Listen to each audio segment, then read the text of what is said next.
I've had several people ask me for a video about what it takes to heat with wood, so while I'm getting ready for this winter, I thought I'd make a quick video and show you. First of all, I clean off all my summer furniture from my front porch and set up the racks for the wood. It's a nice dry spot to keep the wood in and let it get ready for the winter, so I start hauling up loads of it.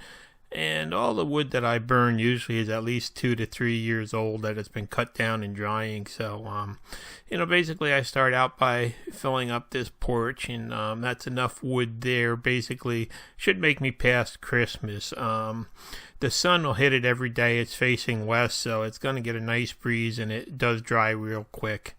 So then next thing I do is I get out my chimney cleaning brush, and you can see that's got like a bunch of fiberglass rods on it, and lucky I don't have too far to climb up a ladder to get on my roof. And the roof is really, it's easy to walk on. It's not that much of a pitch on it. So, basically I do this twice a year. I do it before the heating season starts, and then usually I have to do it about end of January. I go up there and clean it again if I get a nice day, and it's a real easy job to do. You just have to take the cap off the chimney, and luckily my chimney is all triple insulated stainless steel, and it just goes right straight down into the wood stove. So it's really easy to clean. I just take that wire brush with the rods and push it down into the down through the pipe once, and that usually gets it pretty clean. And then I'll just do a second pass down through there to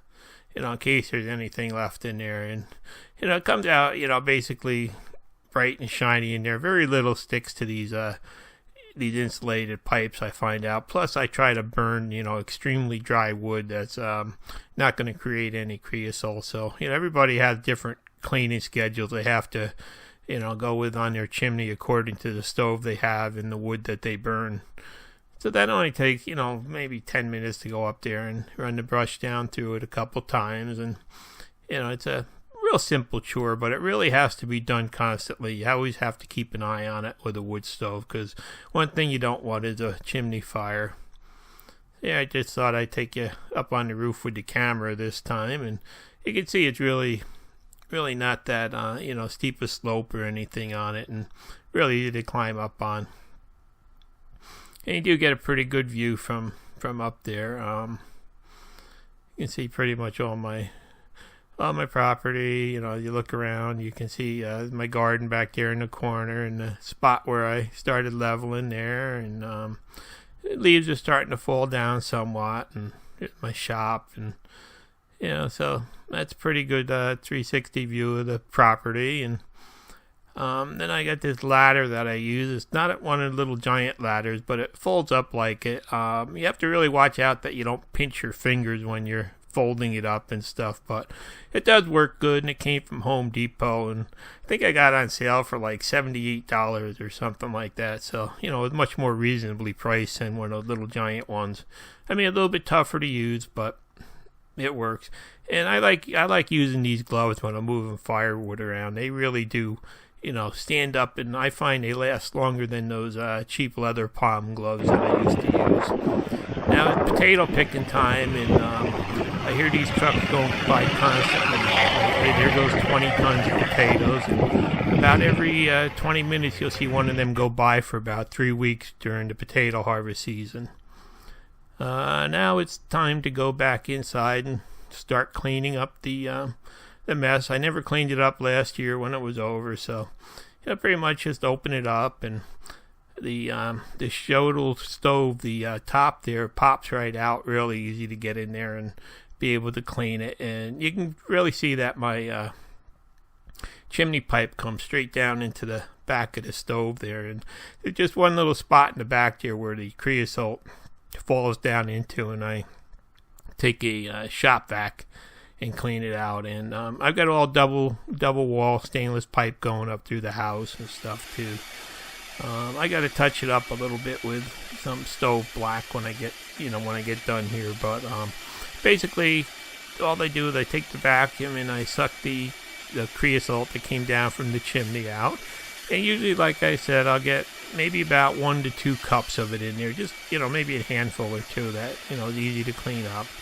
And then there's like a ceramic insulation blanket on the top that I have to carefully just vacuum the ash dust and stuff that accumulates on that. And that's just put in place to keep the reburner hot on the stove. And then, it's just a matter of I take the shop vac and I go through and I clean it out real good, try to get all the dust out, rub it on the side walls and top and stuff, and try to get anything that may have accumulated in there last year out. So it's a pretty easy cleanup. Basically, about the only thing you have to watch out for. Sometimes if you get a real dry day and you're doing this, the shop vac will actually give you shocks from the metal on the stove. So while you're at it, you look at the gaskets, make sure that they don't need to be replaced or anything, and you clean up that top and just pop that right back in, and that end of it is done. Now, I've been using this stove for this is my 11th heating season out of this stove, and so far it's really been trouble free. Just clean it. I clean it twice a year, and just feed wood to it, and that's about it.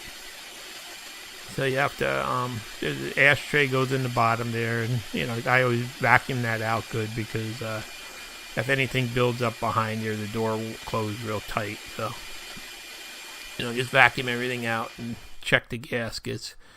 And then I was lazy and never cleaned the window last year. Whenever you do a low, slow burn, you do get some buildup on the window, which will go away with a big fire. But, to clean it off, all I do is I take a damp paper towel, and then you just dip it in the ashes. And it's just amazing how easy anything burned into the glass comes off once you start use the ashes. I guess they're kind of like a fine pumice compound. They're just real fine abrasive or something like that, but they do clean it really nice. It does a real good job, and makes it real easy to clean. I tried Windex on it once or something, but that won't even touch this stuff. So the easiest way is just, use a couple of the ashes, and it cleans right up real nice.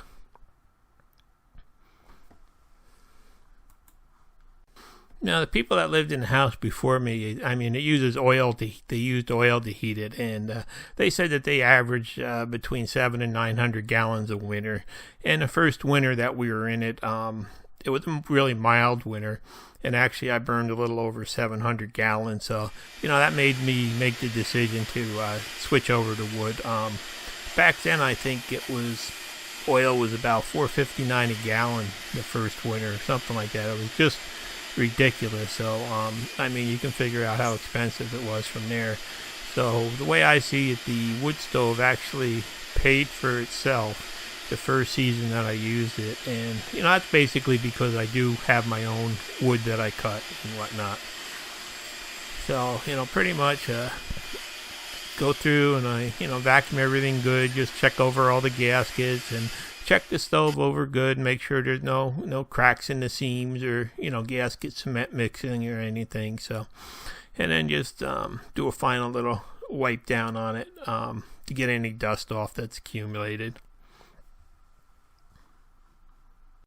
Now, this is a Jodel Oslo 500, I think that it was, and it was sized for a 1,800 square foot house, and actually our house is it's like 1,830 square feet, so it's just the perfect size stove for the house, and basically it has no problems heating the house year round.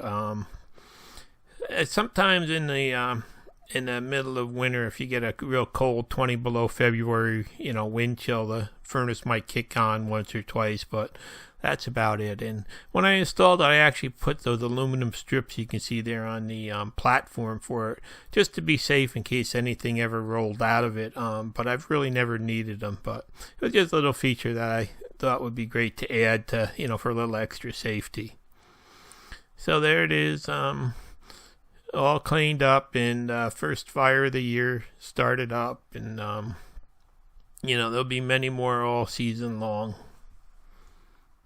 And the house has like the perfect setup for heating with wood. Just I put in one through the wall fan, and the rest of it just circulates and heats really well. And next thing I do is on the south wall of my garage is a big overhang there, and I bring up some racks and I start piling some more wood up there. And you can see this was about a week and a half ago, and you can see we're still having fall lettuce and bok choy and spinach and radishes and whatnot. So leaves are starting to fall down. They're not all down yet, but so I'll take this area here, and I just put a couple more face cords of wood up there, and the south-facing sun there really dries it good. And so I'll move that over probably about January, right after Christmas. I'll move that over and put it on the porch, and then I also keep some wood in the garage. Now, about the biggest problem I've had with this, I started having last year, is in the last 10 years, I've only used less than half a tank of fuel oil.